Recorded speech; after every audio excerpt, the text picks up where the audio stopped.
my husband and my daughter almost 3 years into our Japan journey. Before we left the UK, 2 years was the magic number for us. We thought that 2 years was a good time frame to see if we really liked living in Japan, get used to the culture and learn some of the language. Now 3 years on, we are still really happy we made the decision to come here. But the life in Japan is definitely not for everyone. I did mention in one of my vlogs that we met a British lady who moved here 30 years ago. And unfortunately, she's really unhappy with her life here. Her plan was just to stay here for 1 year, and then she found a stray cat, and in Japan she said there's no animal shelters, so she could never leave her cat. Meeting this lady made me realise how lucky we are that we do like the life in Japan. She did say to me that we like it because we're just at the start of our journey. Obviously, we've only been here almost 3 years. She's been here 30 years.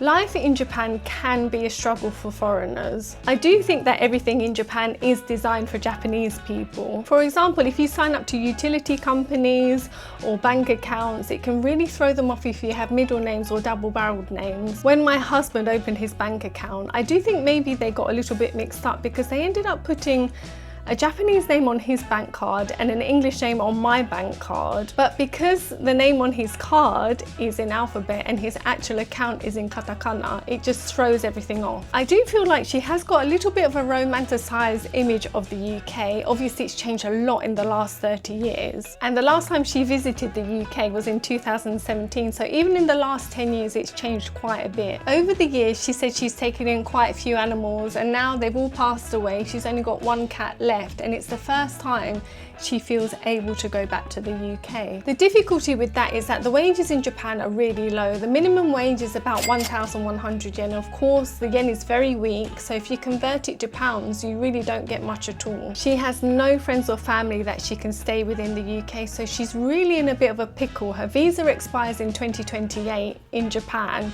and she doesn't think they're going to renew it because she's not kept up her pension payments and her health insurance payments. The last 2 nights I have been waking up and thinking about her situation and a possible solution, but I really don't know what she can do. When you live in a country where you're not fluent in the language and reading and writing is really difficult, it takes a lot of effort to do anything. Even I get really frustrated with this, and Japanese is a really difficult language. I am just going to show you how my brain works when I'm trying to read something in Japanese. So here we have the control panel for the toilet. We have 3 alphabets here. We've got kanji, hiragana and katakana. Hiragana and katakana I can read, and kanji, which are the Chinese characters, are the ones that I find really difficult. So over here, these little 2 dots and a dash on the left means it's something to do with water. I also recognize this character, which means strength. So you have to work out, it's something to do with water and strength. So this is the strength of the water. This one again is to do with the water. This one I recognize, which means front and back. So you can kind of make out that it's the angle of the nozzle. Then you have this character here, which I recognize. It's something to do with sitting down. And this one means degrees. So this button is to choose the temperature of the seat.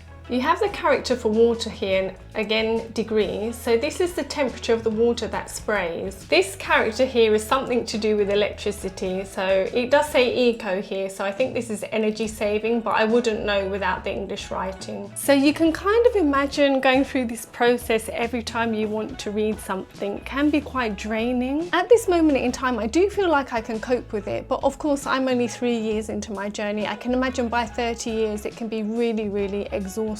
It also sounds like her accommodation isn't very safe. The way she finds her properties is just to look around for empty houses and see if anyone knows who may own it. So she has ended up in a house that she pays very little rent for, but in exchange the owners asked her to just maintain it. But when we met her the other day, she did say that her bedroom roof, the ceiling is kind of bowing a bit, and she had to move to another room because obviously it's not really safe. She did tell me that her credit card got blocked, and she asked me to order some shampoo from her from Amazon UK, which I have done. But it also did make me realise that I think she spends quite a lot of money on buying items that remind her of home, of England. In my vlogs, I do talk about the community tasks and the weeding that we have to do together. She did say that in her neighbourhood they didn't invite her to do them, and she said she could hear them talking about her through the window and saying, oh, that foreigner's probably still in bed and she's not helping out. Of course, 30 years ago, I don't think Japanese people were so accepting of foreigners in the neighbourhood. So perhaps she has faced a bit of racism as well. From her story, it does sound like she planned to just come here for 1 year,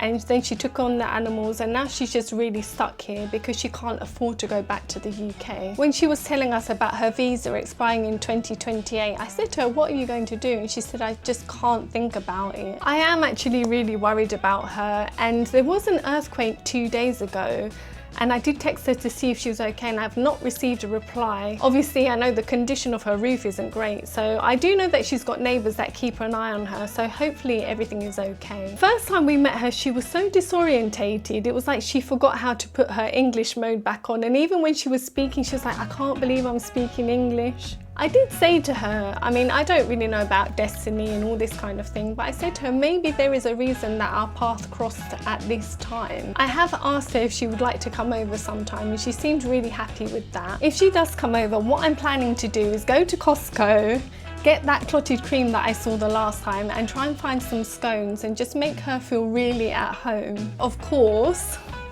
I will save some of these for her. These are our last PG tips. It does make me really reflect about our own journey. When we came here, we decided to buy a property straight away. What we would have done if we didn't like the life here. And it was always a possibility. There's so many rules here.